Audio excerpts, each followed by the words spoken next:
Hello student, welcome back to my YouTube channel. तो मैं आपको बीएससी फर्स्ट ईयर का जो सेकंड पेपर है उससे रिलेटेड क्वेश्चन करवा रही थी।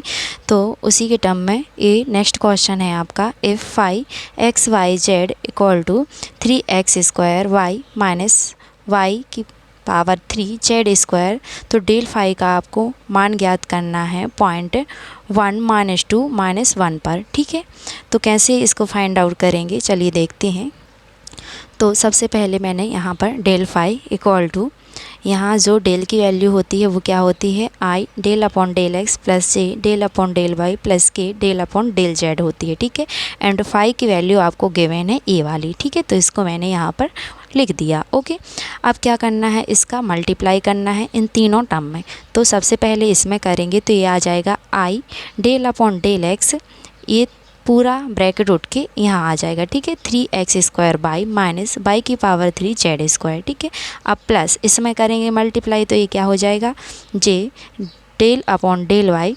ठीक है, 3x² वाई माइनस के वाई की पावर 3 जेड स्क्वायर। ठीक है, अब इस वाले टर्म में करना है तो ये क्या आ जाएगा, plus k del upon del z 3x² y minus y की power 3 z square. Okay, simply अब क्या करना है, आपको यहाँ पर x के सापेक्ष अवकलन करना है।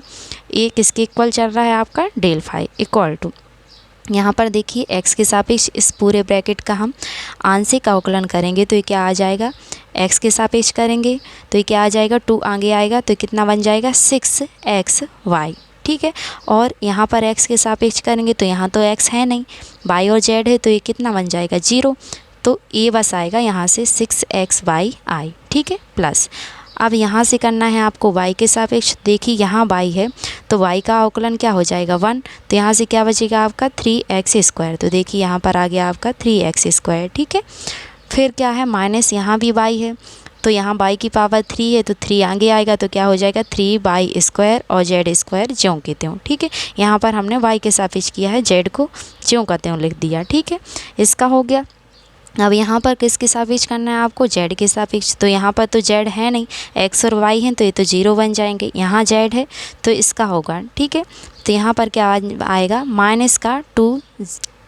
ठीक है, z² का क्या हो जाएगा 2z, तो यहाँ आ जाएगा -2z बाई की पावर 3 एज इट इज़ हो जाएगा, एक के हो गया। ठीक है, अब किस पॉइंट पर आपको चेक करना था, 1 -2 एंड -1, तो ये लिखा मैंने पॉइंट 1 -2 -1, इस पर हमको चेक करना है ग्रेडियंट फाई। ठीक है, तो ग्रेडियंट फाई जहाँ x y z है उसकी प्लेस पर हमें ये वैल्यू पुट करना है। तो x की प्लेस पर देखिए यहाँ पर 6, x की प्लेस पर 1 एंड y की प्लेस पर -2, ये i लिख दिया। ठीक है, प्लस यहाँ से लिया मैंने 3, x की प्लेस पर हमें 1 पुट करना है एंड 1 रखा, ये लिखा मैंने -3, y² की प्लेस पर -2 तो -2 का स्क्वायर एंड z² की प्लेस पर -1 का स्क्वायर। ठीक है, और ये आपका j, देन ये -1।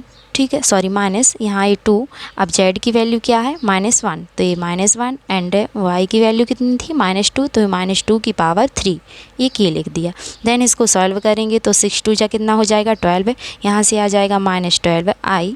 ठीक है, यहाँ करेंगे तो ये वो तो जाएगा 3, इसका 2 का स्क्वायर करेंगे तो 4। ठीक है, जब 4 का मल्टीप्लाई 3 में करेंगे तो कितना आ जाएगा 4 3 12, तो ये -12 और ये 3, तो कितना बचेगा -9। ठीक है, आई।